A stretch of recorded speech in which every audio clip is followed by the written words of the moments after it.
Hello and welcome everyone to Fueling Collaboration.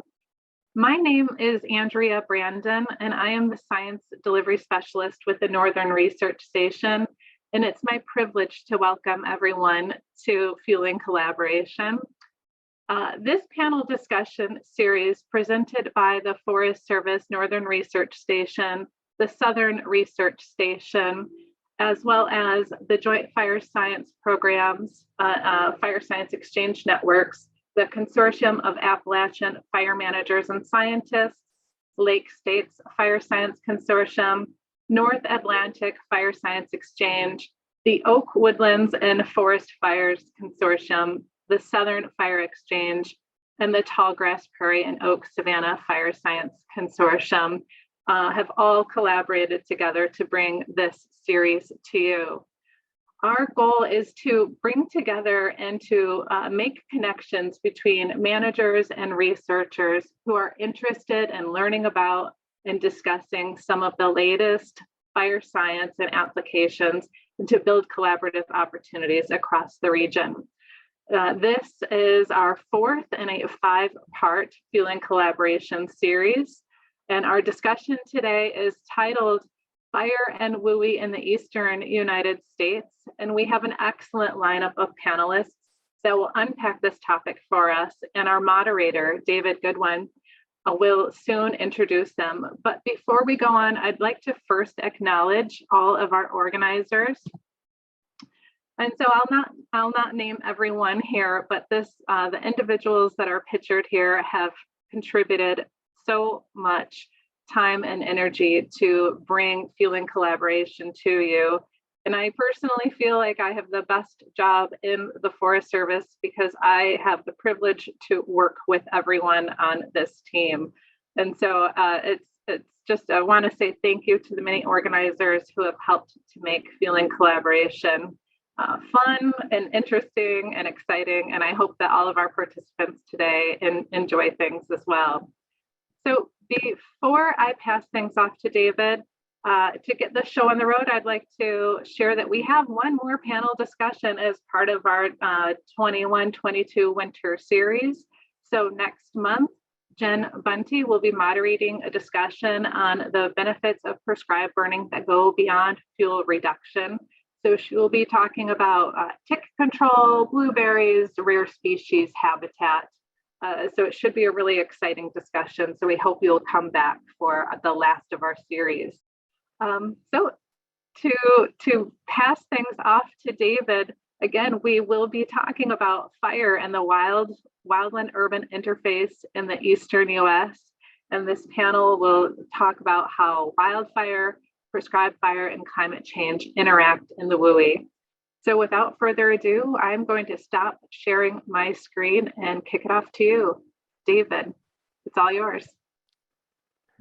Well, thank you so much for that introduction, Andrea. We're excited to be here today. I'm excited to see how many folks that we have joining this meeting.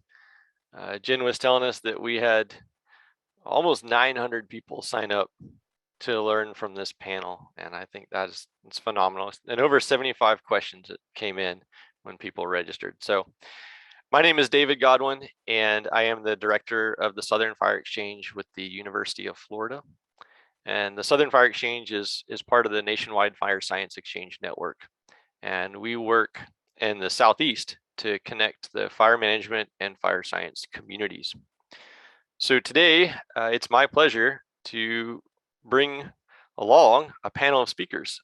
We have Dr. Miranda Mockrin, Dr. Fernando Garcia-Menendez, Steve Miller, and Gary Wood, and we'll let them introduce themselves a little bit more in just a minute. Our panelists today bring a wide range of experience, and this is going to be a fun chat, so I'm glad that you've taken the time to join us. Their experience and knowledge together to help us learn about fire and the wildland urban interface in the Eastern US. As many of you know, so much of what we hear about the WUI, as we'll probably say quite a bit for the next 90 minutes instead of wildland urban interface. So if you hear us say WUI, that's what we're saying. Much of the conversation about the WUI and much of the images and what so many of us think in our heads about the WUI, we drift to the Western United States in many cases, at least those of us in the lower 48. And yet there is quite a bit to discover about the wildland urban interface in the eastern half of the country. And we're going to try and unpack that very shortly. And the role of fire in the WUI in that space. So this is going to be interesting and it'll be fun. So we'll start off by letting our speakers introduce themselves. And then, as Andrea said, we'll get into a discussion.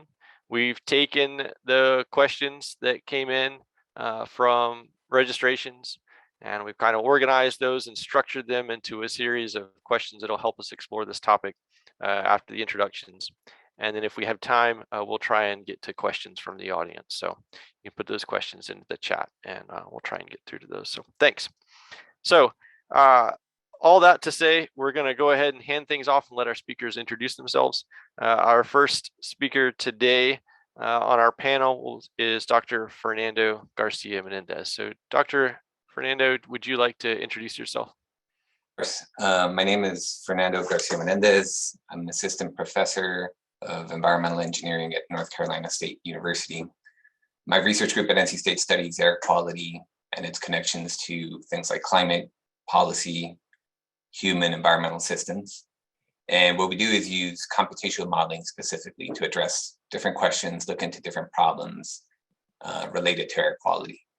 For the past several years, we've been using computational tools and modeling to explore one of the most important components of atmospheric composition or air quality in the United States, which is the air pollution associated with wildland fires.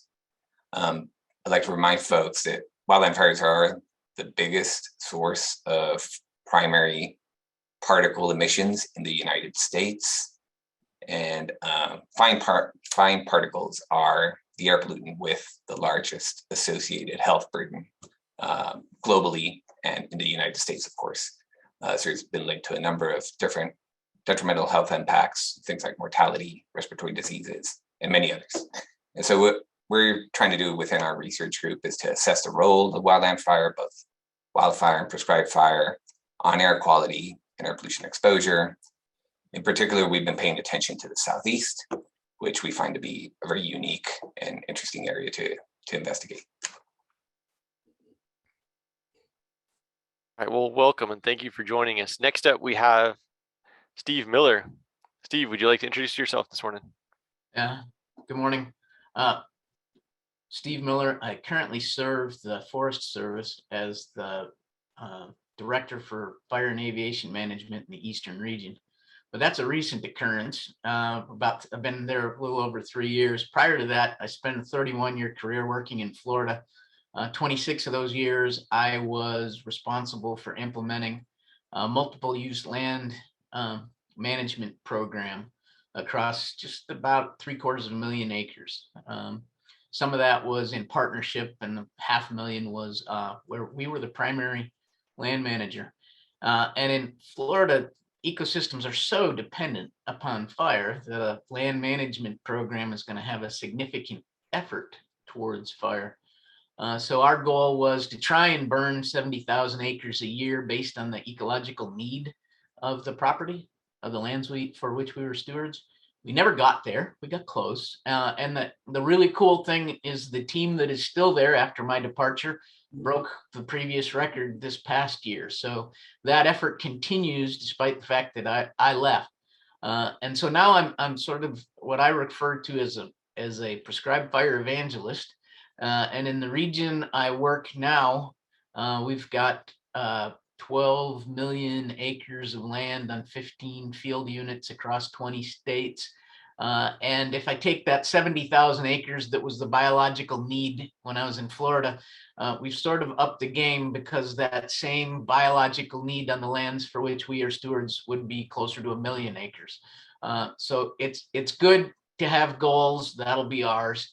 And from a qualification standpoint, I've got feet in both camps, meaning I'm qualified as an type 2 incident commander on the suppression side, and a type 1 burn boss. And until recently, I was a certified burner in Florida, but one of the heartbreaking moments is in order to maintain that, you actually have to be there to do it. And since I've been gone 3 years, it expired. And so thanks, welcome. I look forward to having a conversation with you. Thanks so much, Steve. We're so glad to have you on. Next up, we have Gary Wood. Gary, would you like to introduce yourself this morning? Yes, I would. I'd like to say hello to everybody, and I'm the Southeastern Regional Coordinator for the Cohesive Wildfire Management Strategy in the Southern region, Southeastern United States. I cover the 13 states that fall under U.S. Forest Service Region 8, and I work, in that region, which encompasses the Wildland Fire Leadership Council's Southern region. And I work very closely with the Southern Group of State Foresters, with them implementing the cohesive strategy, as well as just a wide and diverse group of stakeholders and partners from local NGOs, state agencies, federal agencies, as well as with private citizens as well. And prior to my role as the cohesive strategy coordinator here, I spent 31 years with the North Carolina Forest Service and worked in a variety of positions, from starting actually in a temporary position and then working my way up to finally working on fire staff in the fire shop there out of the main office. The last 9 years of my career was spent as the wildfire mitigation specialist for the agency and the state FireWise liaison. So I worked quite a bit in the WUI with a lot of different communities. Like Steve, I also was qualified in incident command positions and served on incident management teams responding to wildfires, natural disasters across North Carolina, the Southeast, as well as Western states. And kind of to supplement that, in my spare time, I served as a North Carolina Fire Rescue Commission certified structural firefighter for over 25 years in a volunteer fire department. And I look forward to our conversation today, and I hope that we can share some information with you to help better understand what we have to work with and face in the Eastern U.S. when it comes to WUI. Excellent. Well, welcome, Gary. Thank you so much for that introduction. And last but not least, we have Dr. Miranda Mockrin. Miranda, would you like to introduce yourself, please? Yeah, absolutely. Thank you all so much for having me. It's a real pleasure to be here today. I'm a research scientist with the Northern Research Station in Baltimore, Maryland, and I'm in a group called Communities and Landscapes of the Urban Northeast. So our work is social and ecological research on urban and urbanizing areas, with an emphasis on understanding the relationships between people and nature, not only in this footprint, but also for other areas of the US where we're experiencing development, urbanization, and forest fragmentation. And prior to that, I was a research scientist with the Rocky Mountain Research Station in their Human Dimensions group in Fort Collins, Colorado. My work looks at land use, primarily residential development and the wildland urban interface, with an emphasis on social science. So among my projects, I'm the lead Forest Service investigator on a long-term effort to map the wildland urban interface with University of Wisconsin. I've also led work looking at recovery and adaptation of communities in the built environment after fire. So once we've unfortunately had a destructive wildfire, how does recovery and rebuilding affect our vulnerability to future wildfires? And then lastly, in collaboration with some NRS and forest inventory and analysis colleagues, I have a project ongoing to characterize forest in WUI areas. So are we seeing differences in forest characteristics and health in these areas? And so that's my overview. And then I also have some slides I could share as well. Yep, great. All right. So as I mentioned, I have a long-time research project in collaboration with the University of Wisconsin. So I want to make sure and acknowledge Volker Radloff, the professor there, and David Helmers, the geospatial analyst. And I thought I would draw on this work to provide a bit of an overview of the WUI and what that might mean for us in the Eastern US. And all of our work is focused on mapping the wildland urban interface, tying it to this definition that was originally in the Federal Register, this idea that the WUI is where houses meet, or intermingle with undeveloped wildland. And people have certainly mapped the WUI at many different scales with different data sources, but I think at its core, there's always this idea that we have housing and development, and it's adjacent to or intermingled to wildland vegetation. And obviously, I think this term really sort of emerged and has resonated with the wildfire community, both recognizing that we have a lot of ignitions in this area, as ignitions tend to follow human presence. And also, once a wildfire unfortunately does get started, there's natural vegetation that provides fuel, and then we have all of the housing people to protect and evacuate, making it a really complicated area to do wildfire management and suppression. I think too, this term also resonates for people that have other natural resource management concerns. For example, in parts of the Northeast, wildfire may not be the dominant concern in the WUI, but people are oftentimes very concerned about human-wildlife interactions, introduction of invasive species, alterations of hydrological regimes, and all the other things that accompany development. So in our longtime project with Wisconsin, we've been taking this definition and then operationalizing it to map the WUI once every decade. And so this provides a quick overview of how we're doing that. We're pulling in data from the decennial census, and from that we have information on housing density. And we're looking for census blocks where we have at least one house per 40 acres. You can have more. This is a definition from the Federal Register, this density threshold. And then we look to see, is there substantial wildland vegetation there? If so, we're considering an intermix, this idea that you have houses intermingled with wildland vegetation. Or if not, are you in close proximity to an area with wildland vegetation? And if so, considering this interface, this idea that within the WUI, we've got both areas where housing is intermingled with vegetation and where we have housing in proximity to vegetation. And all of this has been published, and we're currently working on updating this for 2020. So I hope to have those data available in the next couple of months. Please do feel free to reach out to me at any point after the talk. I'm always happy to chat more about data.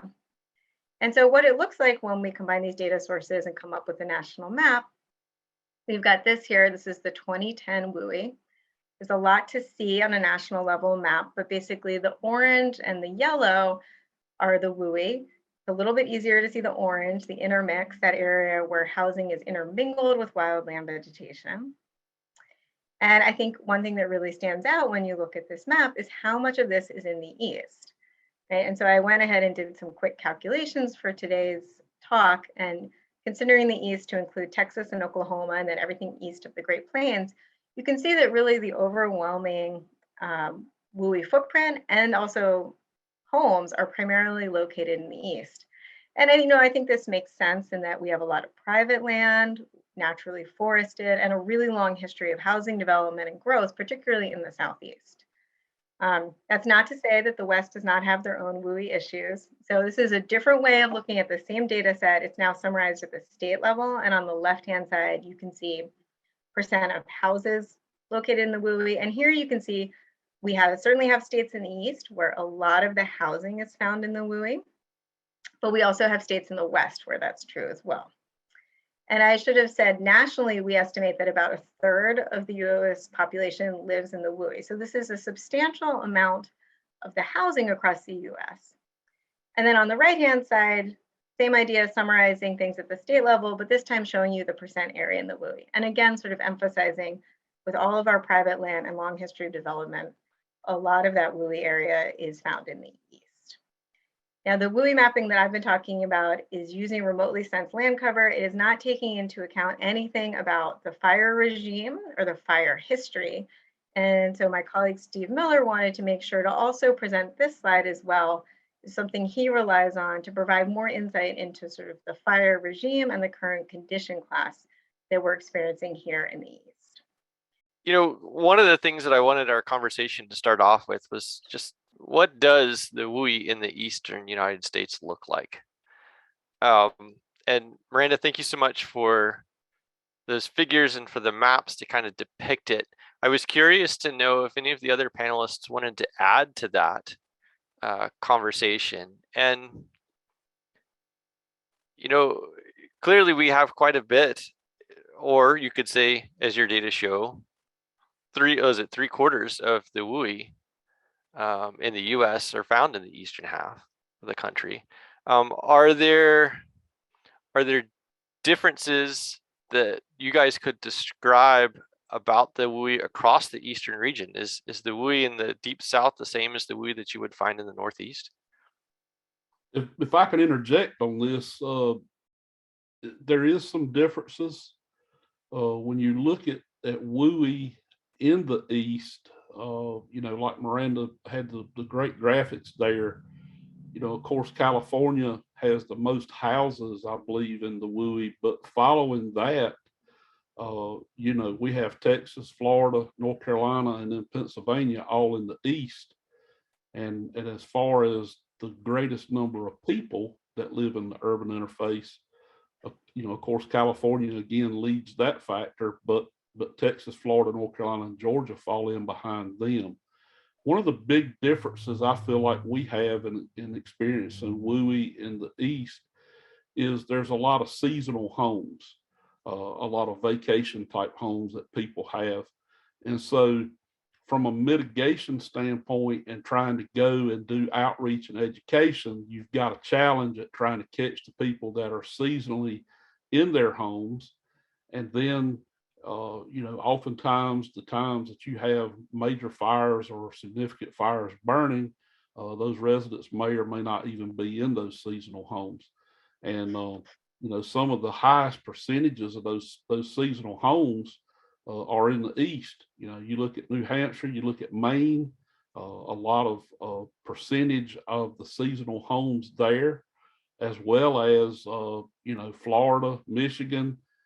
We certainly have a transient population at times when you start dealing with WUI, because people move around.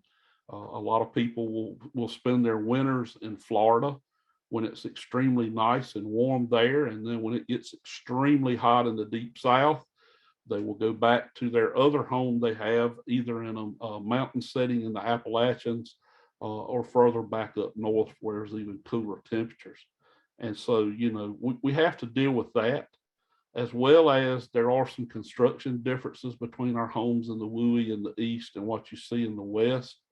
And we have, some pretty high density housing factors that play into it, particularly those areas that are close to our urban epicenters in the southeast. David, to build on what Gary said, it ranges dramatically. In Florida, and I guess I got to share. Here's where I'm going to share some pictures, David. So, thanks for giving me the opportunity. Is that showing up? Yep, we can see it, Gary. All right, so this is a retirement community where the entire edge of the community butts up against conservation land. And that conservation land has a 3-year fire return interval.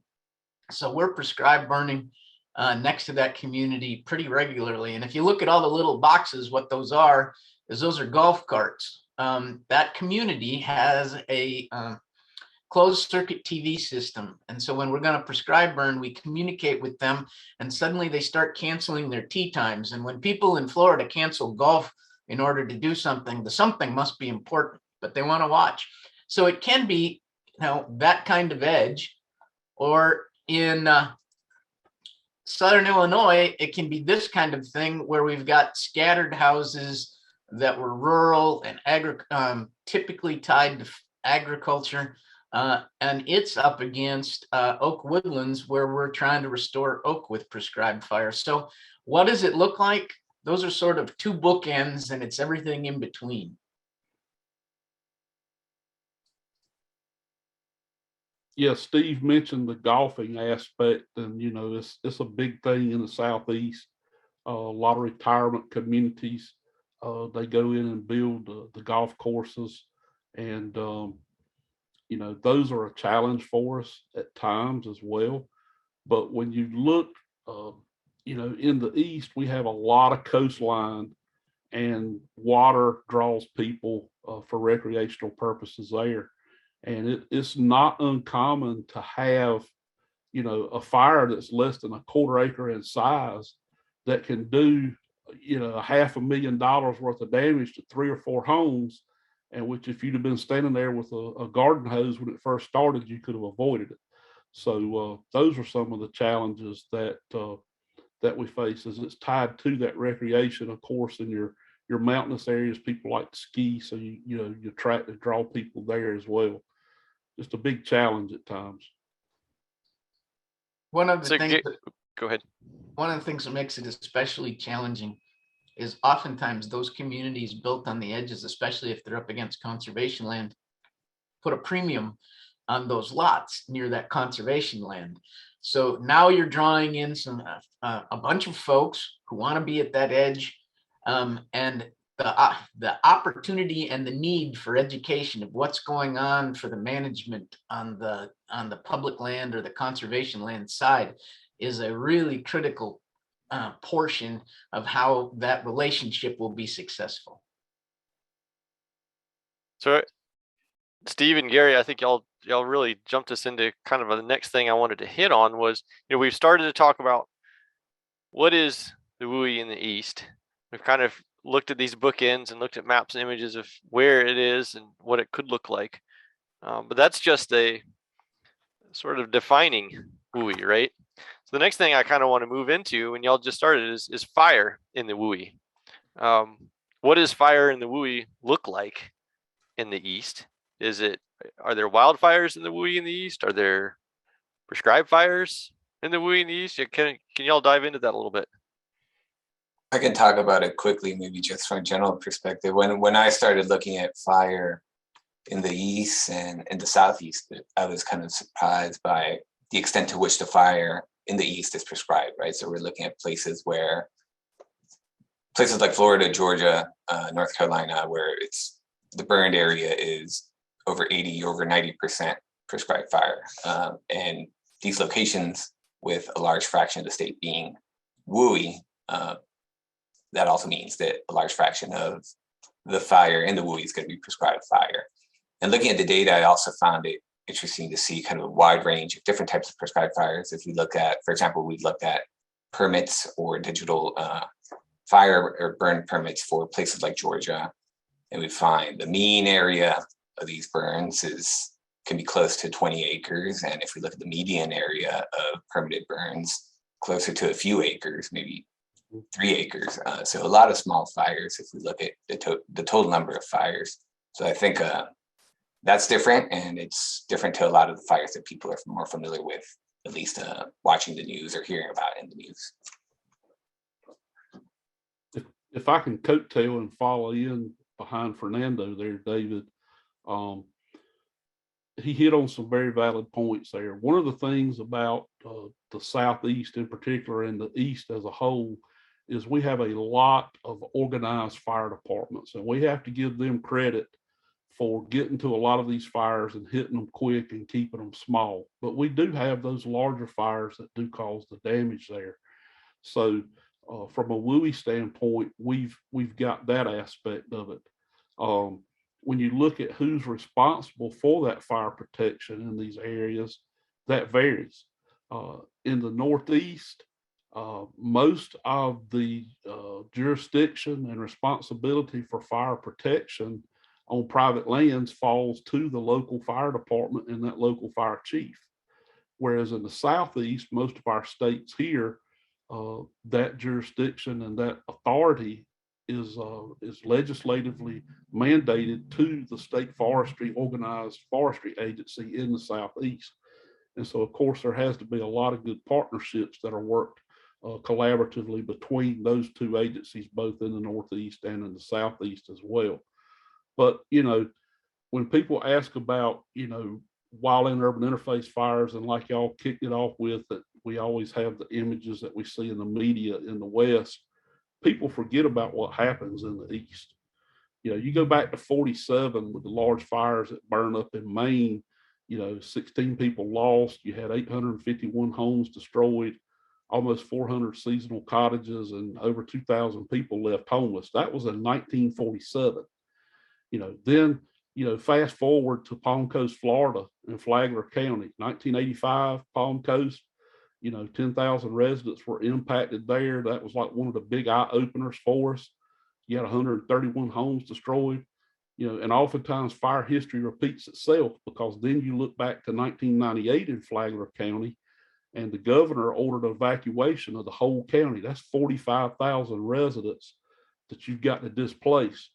And one of the big ones that we joke about a lot of times, but it's very serious, is, the fires shut down the running of the Daytona Pepsi 400. And like Steve said about Tetons, if you cancel a NASCAR race in the Southeast, man, you've got something big going on. But then, you look at Texas. We've had devastating fires there that burned over 900,000 acres. People forget about that. The Highway 31 fire in South Carolina, it destroys 76 homes. And of course, Bastrop, Texas, where they had 1,660 homes that were destroyed. They had over 600 homes burning within the first 2.5 hours after the fire started. And then you just keep on with Texas, Oklahoma. All the other states have their urban interface fires, as well as the Chimney Tops 2 fire in Gatlinburg that unfortunately, we lost 14 lives there. So we do have those fires, but that quick initial response and getting those fires where they're small is one of the big ones that Fernando pointed out there, that is a big saving grace for us in the WUI in the East. One of the other things that I think, and Gary mentioned all the different entities that sort of have a piece of this puzzle, but it's how effectively they all come together. If we go back to that picture I had of the community called Great Outdoors that had the golf carts next to it, we didn't do that alone as neighboring landowner. We had Brevard County Fire Rescue there. They parked a big red truck in the street, not so much because we thought we were going to need it, but because when those folks who live there look out their window and they think, what protects me from fire? It's a big red truck. And so in order to let the 911 system work effectively, we needed to park a big red truck in the front so everybody had a comfort level with what was going on in their backyard. And it was a partnership with the U.S. Fish and Wildlife Service that had land nearby, our agency, the Florida Forest Service, and we recognize that the best way we can protect ourselves from those 1998s and 1985s is to have an aggressive prescribed fire effort that is shared training, shared work effort, working together. And that's just one specific example. Same thing, I've seen the same thing in Michigan, where the state and the fire departments and the U.S. Forest Service and Fish and Wildlife Service and some of the BIA folks are all working together, sharing resources to get the job done, because WUI is a complex place.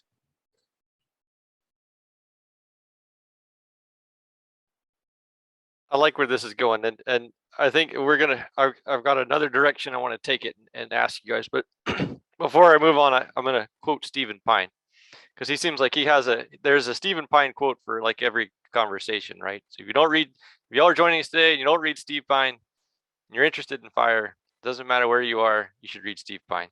It'll make you think. So here's what Steve says, and this is from his book, Florida, a Fire Survey, and it's from his series called To the Last Smoke, and it's certainly worth a read. Steve says, fire officers speak less of their aspiration than of their desperation. Fire management is not an option, it is a mandate, behind which lies a threat. Unless the land is converted to concrete, it will burn. The only option open to people is to shape how it burns. So that's Steve Pine talking about his time when he came down to Florida to explore the fire management landscape, ecological and human landscapes as well. So using Steve to move us on, I'm curious to know, we have wildfires, and Gary and Steve and Miranda and Fernando, y'all described that there are these large fires that take out communities. These are small wildfires that impact smaller structures and neighborhoods. And then we have prescribed fires in the mix. And then there's this whole ecosystem of players involved in managing these issues of fire in the East. And who is involved in that ecosystem, it sounds like, ranges from north to south. Are the people, the public, are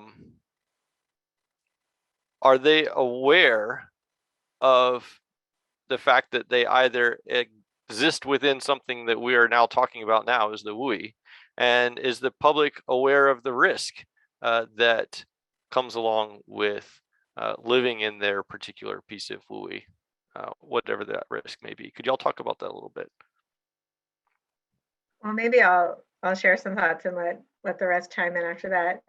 I think, I get the question a lot about sort of, do people know they live in the WUI, or why do people want to live in the WUI? And I always have to stop and think about the fact that, again, like the way we're sort of defining this and mapping it, it would be about 1/3 of all the homes in the US. So such a broad cross-section of people, right? So I think like I have found places where people were very concerned about wildfire risk, were very aware of it, very active in wanting to mitigate it.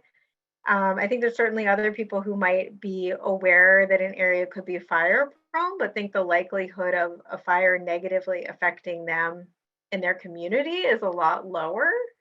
And I've also even worked some places where I've worked with like local planners or local government, where they've had a destructive wildfire and talking about sort of what comes next for the future. They're not always so sure that they're going to experience another wildfire. Which, this is not the perspective I get, say, from the wildfire managers or the fire department, right? But I mean, I have found just such a variety of opinions about the likelihood of fire and then the risk that might pose to individuals. I can also add a little bit to that, specifically talking about North Carolina. We organized a survey. We're interested in this question about the perception of people to wildfire and smoke. Specifically, we organized a survey with the help of folks from the State Parks Office and sort of Fire Exchange a while ago. I think we had over 700 respondents from across all areas in North Carolina. And so what we found there is that, similar to maybe some of the responses that Miranda was talking about, people are aware of fire risk, but didn't seem to be too concerned about fire risk personally, so not overly concerned about it.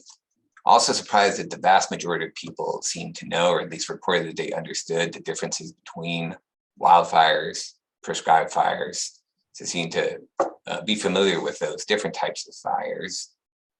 Many of them, however, even though they knew those differences, were not aware that these small fires, whether wild or prescribed, may be occurring nearby.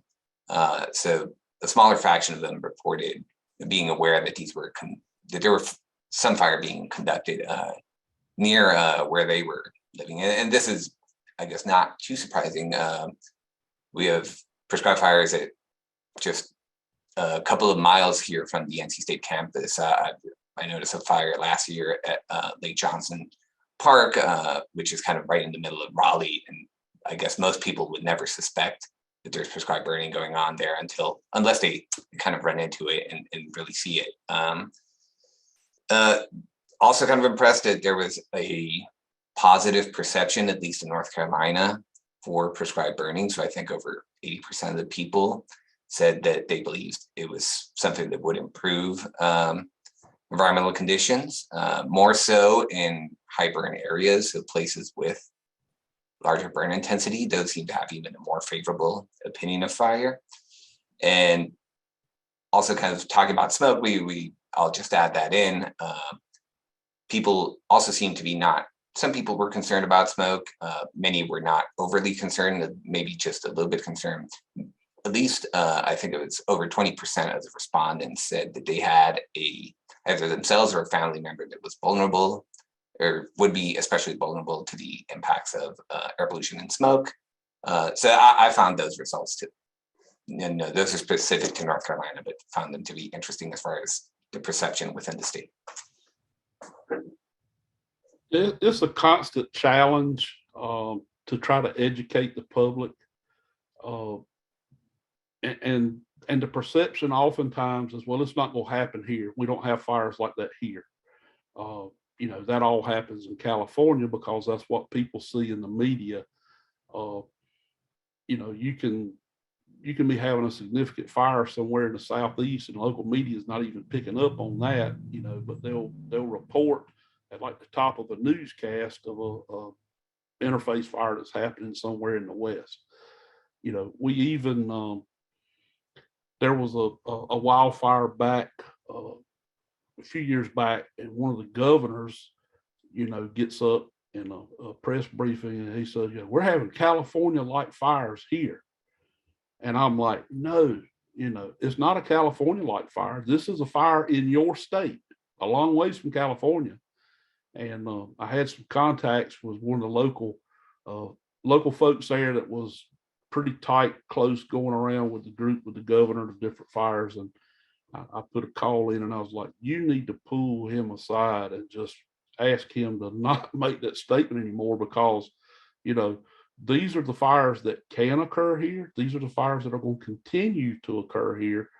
And we need the public to recognize this hazard, recognize this risk, and then try to do some things about it to lessen those risks. So it is a challenge. And I, you know, people just, they don't often get it. And then when it does happen, they want to take action, they want to do something, but then, you know, 6, 7, 8 months later, they forget about the fires that have occurred. So, risk is still there. So David, I want to sort of build a, what can we do? I mean, how good can it get, kind of thing? And I got to share again. So when Andrea was doing the introduction, she showed a slide that was a condominium with a fire line and a blue fence post. That's this same piece of property I'm showing here, except she was looking west and we're looking east. It's an area right in Jacksonville. There's probably 1,500 people near the perimeter of this property. And right down the spine of it should be longleaf sandhill, 2-year fire return interval to maintain it. Now, we recognized we needed the support of the community. So there's signs on the property boundary that says this property is managed with prescribed fire to sustain ecosystems and to reduce the risk of wildfire. There's kiosks so that when most of these people spend their outdoor recreation time on the property, and when they're going by, we took the opportunity to educate them about the restoration effort that's going on. And so we'd been into that probably for about 10 years when this picture was taken. And so in the little yellow box on the left, you can see 2 people talking. It's the burn boss and one of the neighbors. And if I ask people, what are they having a conversation about? Most people will look at the picture and say, he's complaining about the smoke or he's worried about the risk. And if you zoom in, you can, on the right-hand side, you can see it zoomed in. The conversation is actually going on where he's asking, how come we're burning the zone next to his more often than we're burning the one in his backyard, because he frankly likes it where it's been burned more frequently and you can see the wildflowers and the wiregrass and all of that instead of the shrubbier species. Okay, can you do that everywhere? No, but an effective communication strategy is the foundation upon which you can build that kind of relationship and make it happen. And so it is key when we're going to be dealing with the public and fire, especially if they're neighbors, that we use every opportunity and every mechanism to explain what's going on and the why, the big why.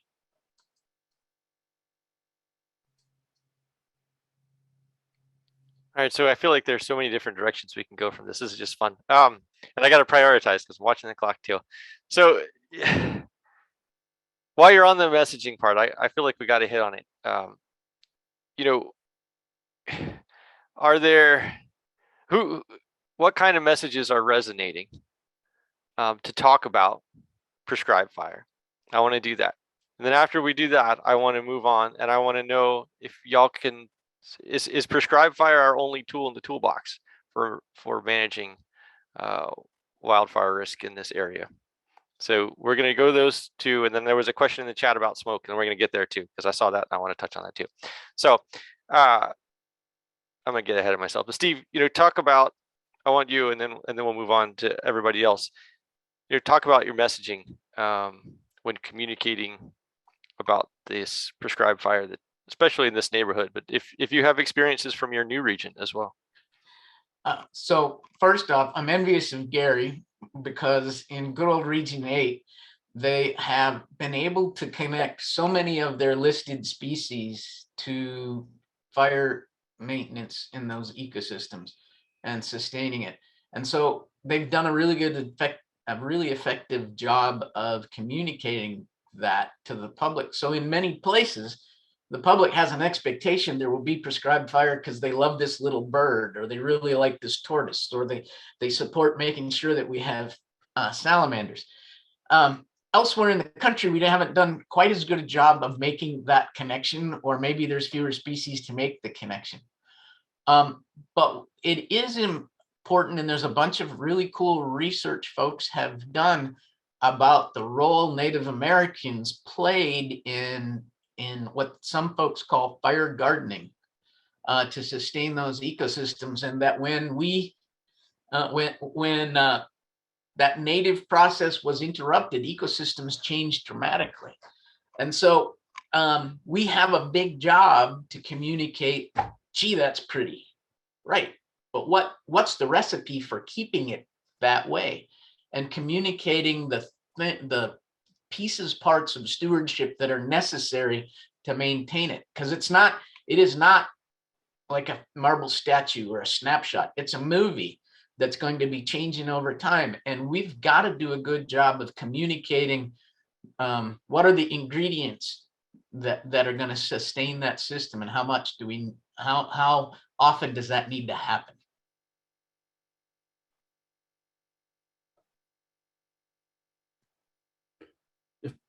If I can chime in real quick, about effective messaging.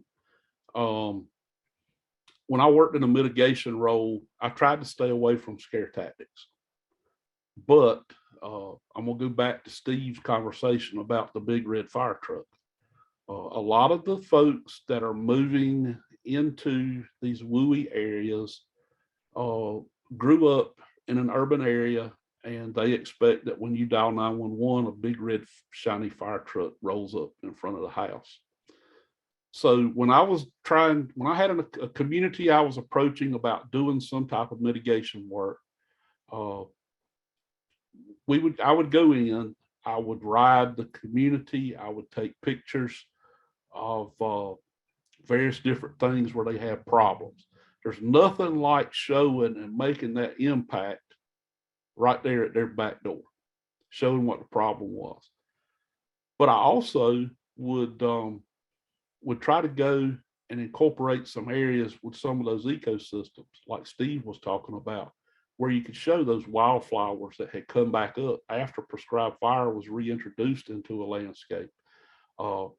Nothing like riding through a community with fox squirrels sitting up in somebody's front yard and being able to show that, or being able to show a red cockaded woodpecker area, But what I would do once I got those pictures and stuff together, I'd put together a presentation. I'd get to a homeowners association meeting, and I would have the local fire chief and the local fire marshal out of the county there.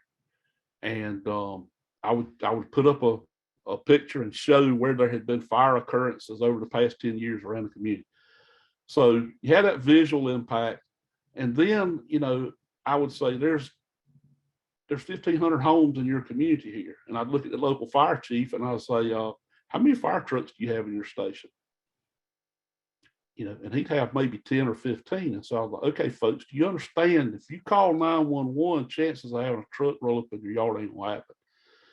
So that was kind of the way, we would take an approach on it.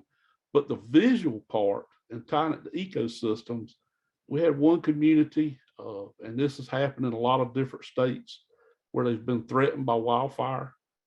They didn't want anything to do with fire at all, would have some large land holdings within their community that would be great places to burn and make some fuel breaks. And we would do a demonstration burn on a piece of that to show them what the results were like. And once they started seeing these wildflowers and this beautiful wiregrass start coming back up in there, and then you had wildlife moving in to eat on the browse and stuff, they were like, hey, we could have that.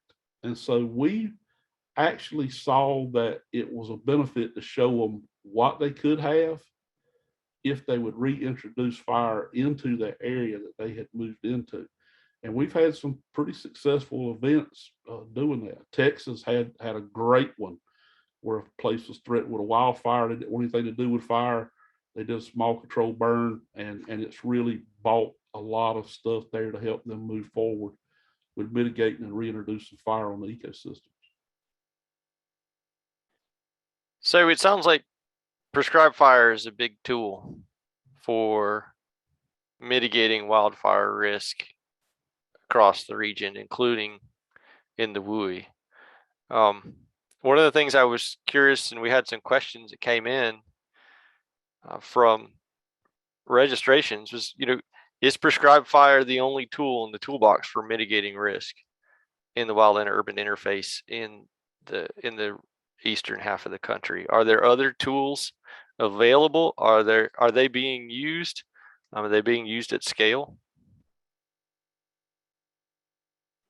So used at scale. I'm going to just go eastern region. 2000 on Forest Service land. 2017, we were achieving about 70,000 acres a year, either mechanically or with prescribed fire. We have put an initiative behind that from the perspective of reducing risk and from providing stewardship benefits to the land. You really can't separate that. When you do one of those, you achieve both objectives. It just kind of depends on who wants to count what. And so we've ramped up this year. We are shooting for 242,000. And as we've grown, some folks had the conversation of, well, that's a lot of growth in a short period of time. How do you know how much is too much? And fortunately, some of the ecologists and researchers have done that for us. And that's how we came up with the million acres across those 12 million acres of national forest of what would be the goal. And which tool do you use in which place? It's sort of like when I go down to my toolbox in my basement, I grab a wrench when I see a nut or a bolt, right? And I grab a screwdriver when I see either a Phillips or a straight-headed screw that needs to be adjusted, and a hammer and so forth.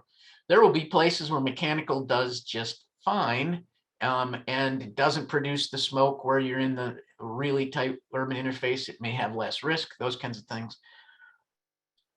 But there are some things that only fire will trigger. Let's just use the good old wiregrass in the southeast. People didn't think it flowered and fruited. Well, it got there somehow. So how did it happen?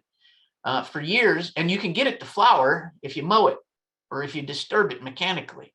But if you want it to have viable seeds, you're going to burn it, and you're going to burn it in a relatively narrow window from about the middle of April until about the middle of August. And so we know that now. It took us probably 50 or 60 years of tinkering with prescribed fire before anybody realized that. So how many other things out there don't work unless the natural process is the disturbance? I don't think we know that yet. And then I saw some of the conversations about expense. That aerial ignition burn near Great Outdoors, in order to prep for it, we spent about $1,100 or $1,200 an acre to get that nice fire break along the boundary line of heavy mechanical work. The prescribed burn, even with the heavy staffing, because we were able to get a fair amount of acres, we were probably down around $45 or $50 an acre to get it done. And it's only because we invested that big investment near the buffer that we were able to use fire back off of the buffer kind of thing. And so it's the right tool in the right place at the right time is how we're going to have to make this difference. Yeah, we're, looking at scale, we're always trying to increase the scale of what we're doing upon the landscapes. Prescribed fire is the cheapest tool. It is the most natural tool that you can use in mitigation practices. There are areas, as Steve said, there's no way to do anything other than mechanical. Now, there are some places where you can use that combination. There were some areas where I actually prescribed that you go in and do mechanical mulching, with the equipment in there to change the structure of the fuel and then get it down to a manner where you could burn it safely, and then reintroduce fire in there gradually and start trying to get back to that natural rotation on it. Some areas, terrain, you don't want to put fire and you don't want to put mechanical there. So you have to go in and do hand mitigation. And there has been quite a bit of that in some communities around some houses, but just that mechanical does not restore that natural ecosystem balance that you have there from it. In some parts of the country, they utilize goats, they utilize sheep. I recommended to a community to use goats in an area that you didn't want to put fire there to start with, and you sure couldn't have equipment stand up in it because it was just rotten ground. But the fuels was real heavy, very volatile resinous type fuels. I recommended putting goats in there, and the first thing the homeowner association folks went to say, "Oh, we can't do that. Our codes and covenants and restrictions say you can't have livestock and this and that and the other." I said, well, it's not an individual that has the livestock. It's your community-owned property, and you don't own the livestock. You're renting them from somebody to bring them in here and turn them loose and do the work. Of course, it never went over, but yeah, there are some areas where they have utilized, goats and sheep, and it's been very receptive and has worked.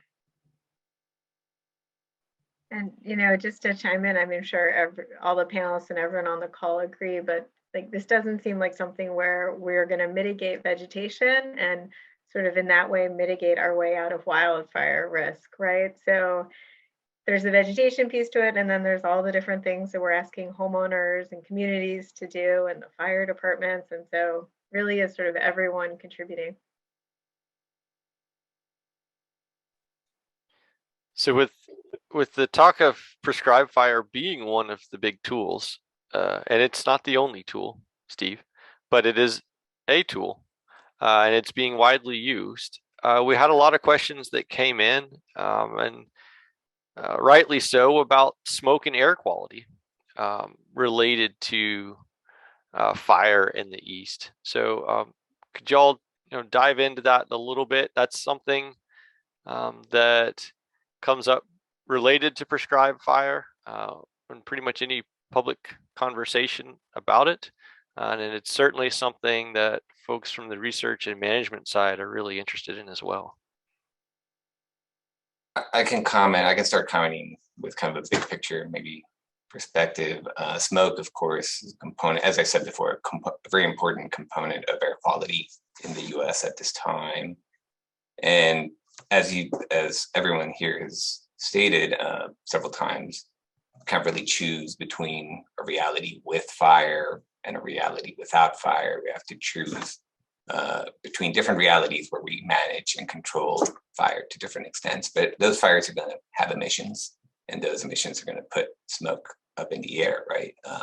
In places like the West or the Rockies, fires are the dominant source of particulate matter pollution, at least, and the dominant contributor to the health burden associated with air pollution.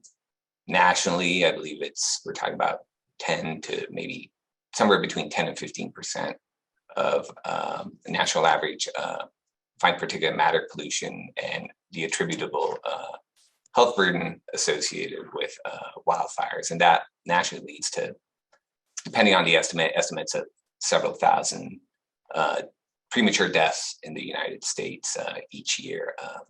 I've seen several thousand up to maybe a few dozen thousand estimates. In the East, we're of course more aware with the smoke emergencies and the severe smoke associated with the Western wildfires. And in the East, there's, I guess, regions where other sources are still the dominant sources. So places in the East, the dominant sources of air pollution may still be coal combustion. Places in the Midwest, it may be agriculture. And even in the Southeast, dominant source can be secondary organic aerosol, kind of reacting from different components, emissions of different precursors into the atmosphere.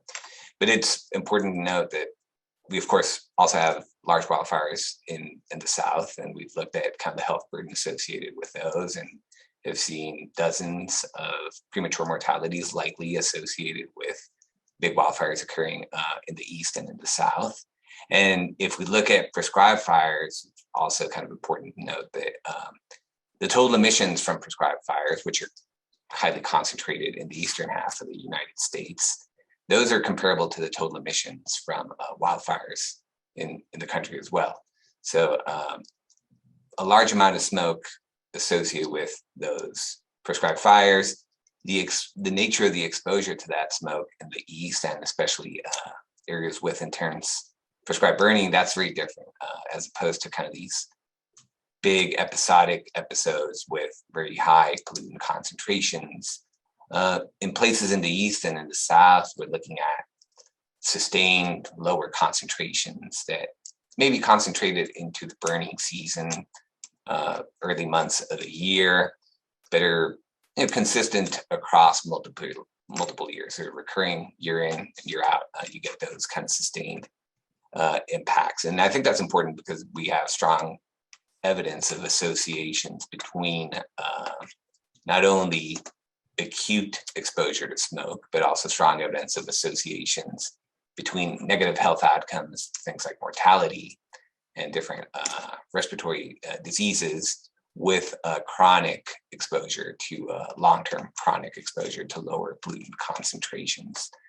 So when I think when you talk about fire in the East, there's no question that there's a significant contribution to pollutant concentrations within the East, and there's no question that that can have different impacts. We also see kind of some evidence that those impacts may affect people that are closer to the burn areas, and those may be specific demographic groups as opposed to big wildfire plumes that can travel over long distances and cover long areas. So there's no question that there's kind of implications to that. I would say, there's also, importantly, good evidence that and it's always challenging to compare kind of the smoke coming from wildfires and prescribed fires. I think there's kind of data suggesting that there may be a net benefit to prescribed burning when compared to the wildfires or the smoke and fire regimes that would occur in the absence of good fire management. Yeah, that's the $50,000 question right there, right? That everybody's asking and has been talking about for decades, I guess. Yeah, when we look, particularly in the Southeast, we do have the large wildfires with some fairly large emissions of smoke. One of the worst things that we have is in an extreme coastal southeastern Virginia, eastern North Carolina, coastal South Carolina, maybe a little bit of Georgia, some areas where you've got heavy peak concentrations. And those are very difficult fires to deal with. And, they can burn for months at the time. The only way to put it out is flood it. And you can have some significant smoke episodes that arise from those. One of the issues that we have, I want to touch on too in the Southeast, is oftentimes we'll have a wildfire that'll burn in an area, and just because of weather conditions and things that happen over the nighttime, you'll have what's called smoke-induced fog. and so how do you know if it's actually smoke or is it actually fog? It could just be fog that's got a little bit of a hint of a smell of smoke in it, but we've had some pretty significant traffic accidents that have resulted from that. In several places across the Southeast, we've gotten a much better handle on being able to forecast and expect those type of events now than what we did, because we've got better science, know more about it, and we're able to better prepare the public and do things along the roadways. With the prescribed fire smoke, when you burn areas, the public's always very concerned about it. And sometimes you go and you ask, well, how do you want your smoke? Do you want a whole lot for a long time that's not got any control over it, that comes from a wildfire? Or would you rather have us inconvenience you for a short period of time with a little bit of smoke that we try to control where it goes and how long it lingers and lasts in an area? And so that's some of the things that we look at as well. There's a lot of research going on right now. The work that Fernando and the folks are doing at NC State. We've got EPA doing a lot of work on smoke emissions. I was just on a group call where we get together with state air quality directors and state forestry folks, and we talk, and EPA, regional EPA folks. I just left that call to get here, and we've got a good working relationship, and we look at these things at how those impacts are on the public. There's a research project that's just kicking off and starting with Georgia Tech that was some funding from EPA, and they're going to look at what impacts of prescribed fire smoke is upon school children in Georgia. A lot of land management burning in Georgia. So we're aware of the issues. And I've heard a statistic, and Fernando, you may know it, or Miranda, but it seems like that nationally now, that is it 1 in every 10 households has someone that has a respiratory illness. That's when you're out riding and you think about every 10 houses you go by, there's one person there. That's a lot to think about when you think about impacts from smoke, whether it's wildfire or whether it's prescribed fire, and those impacts that can have health implications wise. Yeah, in the survey we did, I think it was close to a quarter of the people said they had someone who was vulnerable, which may include children or elderly folks or someone who's ill. But I was surprised by the magnitude of that number. One out of 4 at least had some family member, someone in their family who they consider to be especially vulnerable to smoke. Yeah, I think this is maybe more for wildfire and long distance smoke transportation, but something that's kind of unique about the East too is that we do have a lot of urban centers with really big populations. So, Manhattan probably is not the place that's getting the most air quality sort of exposure from smoke, but when they do get it, right, the sheer sort of size of that New York metro area, there's a lot of people being affected. That's like when you have smoke that smokes in Atlanta for a few days. Right, a lot of people, diverse populations. So, all right. I want to get to a point where we could talk a little bit about some success stories about fire in the WUI in the East. I know you all work with a wide variety of different groups and organizations that you interact with, and I think people, we all connect with stories. And success stories often will give us ideas for projects in our own areas or inspiration. So I wanted to put that out there and see if you all have any success stories related to, and it doesn't have to be prescribed fire, it could be, but related to fire in the WUI in the East. If I can kick off on this one real quick, probably one of the biggest successes that I can see, and this is going to tie both with wildfire and with prescribed fire. Down in Wilmington, North Carolina, they had a city park there that had some pretty heavy fuels and stuff on it. They had a wildfire that actually threatened some homes. It was a true WUI fire. and it woke a lot of people up. And so the local forestry folks, local fire department came together, the managers and folks there with the city parks, they got together and they were talking about the issue that they had. And of course, you've had people now that are scared of fire because their homes were threatened. So how are you going to reintroduce fire into an area to manage and maintain it? So they got together and worked, brought in local nature conservancy folks, and they put together a collaborative group there, and they started a fire festival. They, brought in, did a huge outreach effort on it and started this festival. And this thing, where they go and do a demonstration about prescribed burning. They also bring in and have displays that talk about, how people can mitigate fire around their homes, the things they can do to be safer, to lessen that risk. This festival has grown before COVID. It had grown to where it was like the highest ranked, voted as the best family festival for that whole region.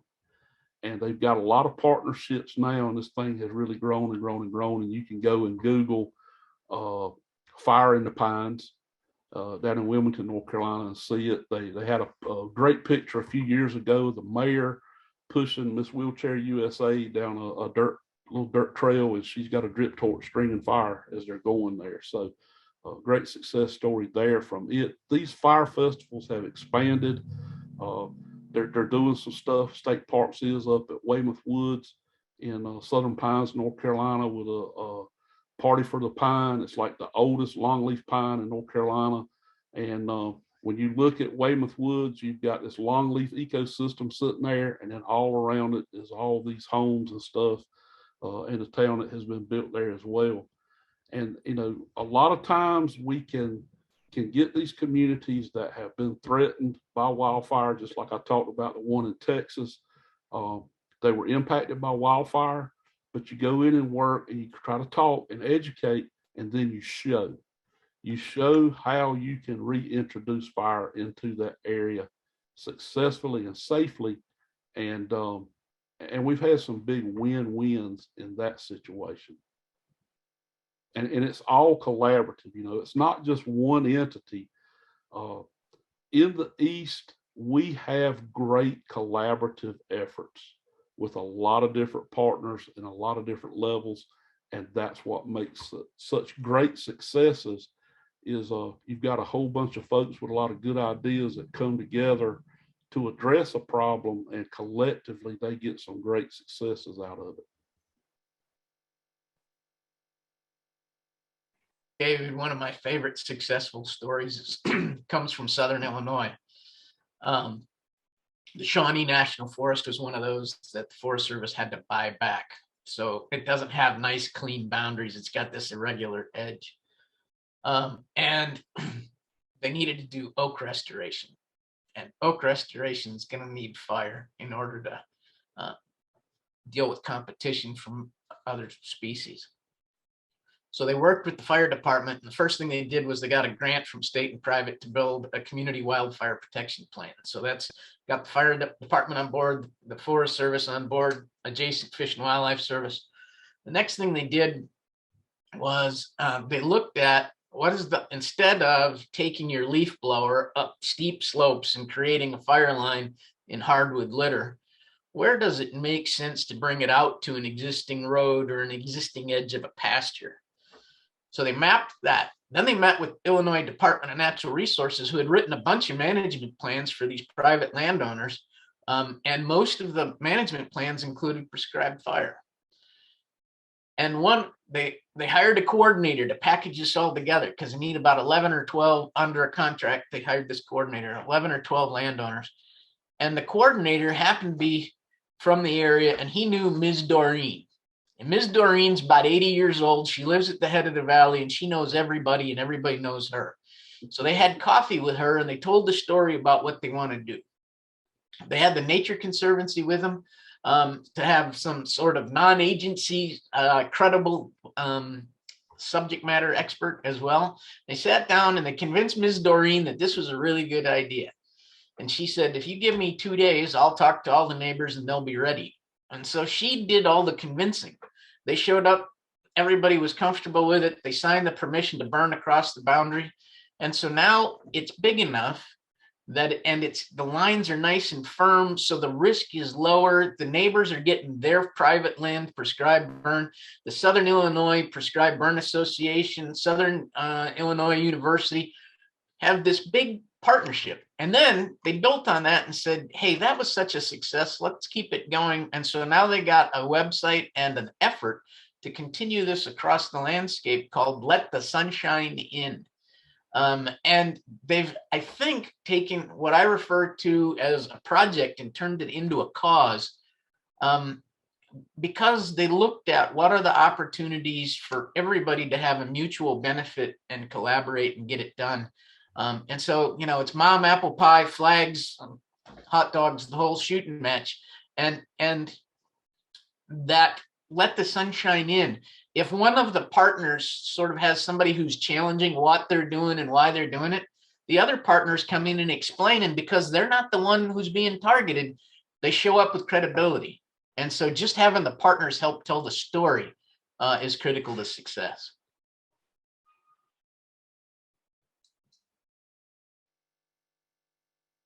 I think another example from some research we did, we were looking at Erie County in North Myrtle Beach, where they had destructive wildfires in 2009, and they had a huge expansion in fire-wise sites after that. So I think they had maybe 2 or 3 before, and I think now they're up to about 15. And this is something where the state forestry organization was able to really sort of take advantage of that newfound awareness and work.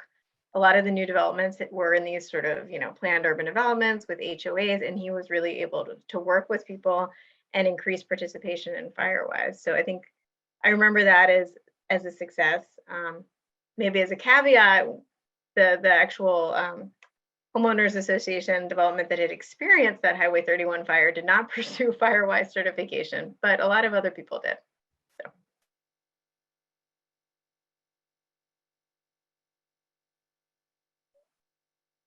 All right, we have about 5 minutes left. And one of the things that I wanted to make sure that we touched on, so we have to be brief, is the future. You know, I think that's a good way to wrap things up. What does the future of fire in the WUI in the East look like? And I'm thinking things like population, and I'm thinking things like climate change, and I'm thinking there's probably something I'm not even thinking in there. So in the short time that we have remaining, curious to hear what y'all have to say about that. Well, I think I would love to hear what my fellow panelists have to say about climate. I think from my perspective and where I sit, I feel like a lot of the exposure we experience is because of housing development, right? And so we've talked a lot about sort of new developments and subdivisions and the way that kind of changes risk based on the public land that was already there. And it seems like, you know, it's a challenging environment to be in, right? Because this is private land development that then a lot of times public agencies and others are trying to sort of respond to and mitigate the risk to. So I do see sort of tracking that development and being aware of it and trying to use the very best sort of standards and guidelines to plan and construct it is really being important.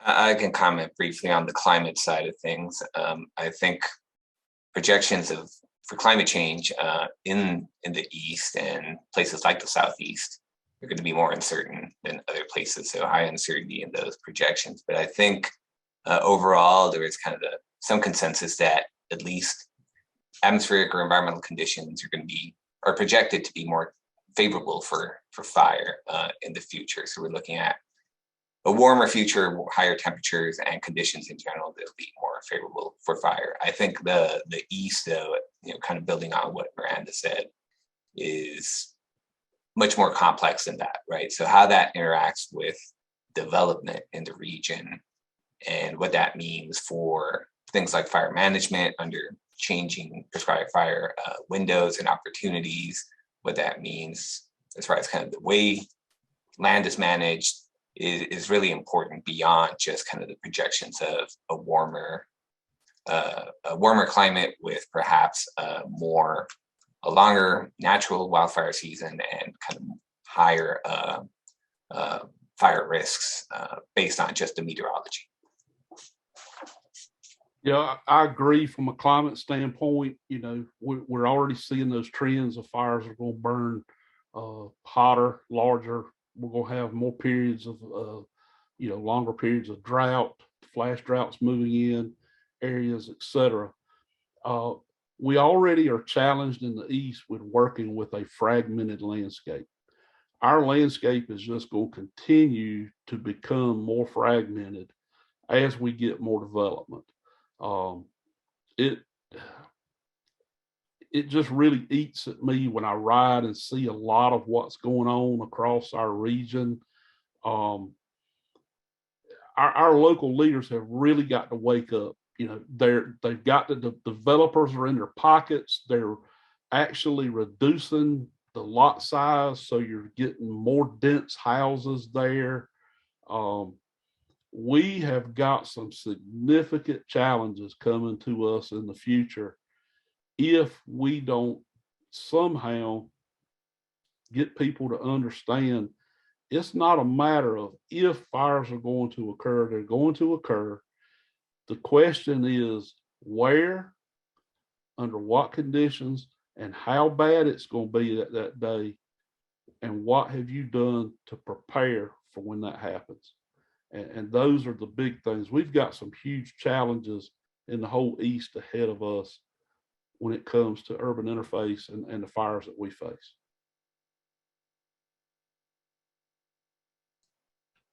So I want to sort of paint two pictures of the future.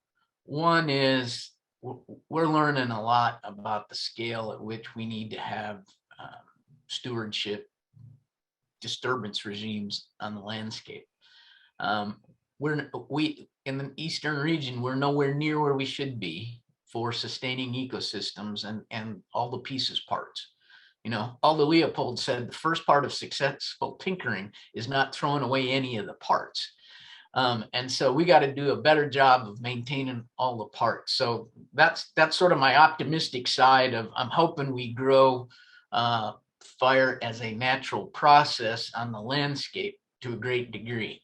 That's also going to fit in well with the instructions we got from Congress about the infrastructure bill of we need to increase scale. So those are the positive sides.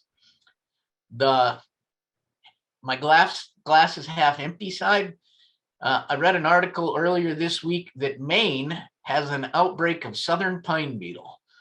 And so as those kinds of things change, we aren't going to be able to do things the way we used to do it, because the world's going to be a different place. Doesn't mean we throw the towel in and stop doing anything. It just means we need to be cognizant that it might be a different place. So, David, if I can do a quick go back, what I foresee in my crystal ball that's not always clear, but what I anticipate we see in the East is we're going to have some pretty large urban conflagrations of fire, and wildland's not even going to be involved in it. In some of these high density cluster areas of homes with the right weather, you can have a home ignite and it's going to be home to home to home to home. And we've already seen some little bits and pieces of it, but I anticipate that we're going to see that at a larger scale. All right, Will, because we have a tight time frame, I need to wrap this up. And so I want to say thank you all. Steve, Fernando, Miranda, Gary, thank you for your time today. Thank you for sharing your thoughts. Thank you for participating in this event. I wish we had another couple days to come back and do more of this. And I don't know if y'all could see, but the questions that came in the chat, oh my goodness, there were some just phenomenal questions. Really just, this is an important topic. And I hope that we can get together again and maybe bring some more panelists in and continue this conversation, because it's terribly relevant and it's important. So thank you so much for your time. And Andrea, take it away. Yeah, David, again, what you've just said, thank you so much to our panelists for this amazing discussion. You contributed your knowledge, your insights, your expertise into really making this an informative and interesting discussion. And to all of our participants, thank you so much for your time and for your enthusiastic participation. The chat window was blowing up. It was hard for me to keep up. So thank you all for just your participation throughout the event. A couple of quick comments. We welcome you back next month for our last panel discussion of the series, where we will be thinking beyond fuel reduction, and we'll be exploring using good fire for food production, reducing disease transmissions, and more. So I hope you'll be able to come back. The chat window, there was so many great references and links in that chat window. And so if you would like to save the chat, please do so. And we have set up the settings so you can. So where you would type in a message on the top right of your screen, you should see 3 little dots. Click on those and you can hit save chat, and that will save it to your to your computer. Lastly, we did put a link to an evaluation in the chat window. So please, and Craig, thanks for putting it in again. It should just take 2 to 3 minutes of your time. We'd love to get your feedback on what you're enjoying, what you're not enjoying, and how we can improve this panel discussion series, and what you would like to see us focus on for next year, because I hope we're going to do this again next year. So at that, if our panelists wouldn't mind just staying online for a couple more minutes, and at that, we'll wrap it up. So thank you, everyone, again, and I hope you all have a great rest of your day.